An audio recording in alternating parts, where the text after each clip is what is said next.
Целиот свој кредибилитет го вложив за да помогнам Македонскиот народен театар да порасне, а не да бидам дел од тонењето на оваа значајна куќа, истакна режисерот Александар Поповски, кој денеска си даде оставка од управниот одбор на МНТ. Речиси една година откако е формиран управниот одбор нема ниту блага назнака за распишување на конкурс за нов директор, посочи Поповски, истакнувајќи дека поради нејасниот статус на работното место на режисерот Дејан Бројковски, театарот нема уметнички раководител. Според него постои основ на сомневање дека во период од 2015 до 2017 година ненаменски потрошени се 150.000 евра. Доколку тие институции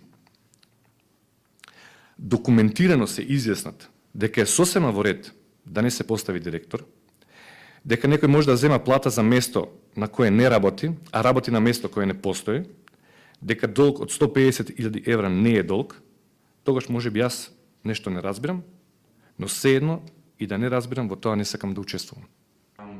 Поповски верува дека со неговата оставка надлежните институции ќе реагираат соодветно, нагласувајќи дека во Македонија мора да има сериозна дебата за состојбите во културата.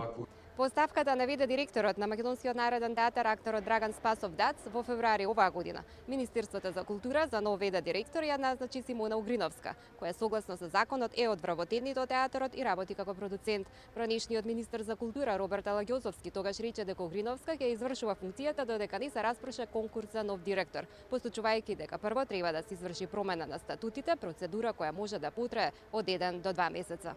Од Министерството за култура денеска излегува со соопштение информирајќи дека веќе е отпочнат процесот за именување на нови раководители, меѓу кои раководител на Македонскиот народен театар. Почнато е изготвување на нова систематизација со која ќе се решат сите нелогичности.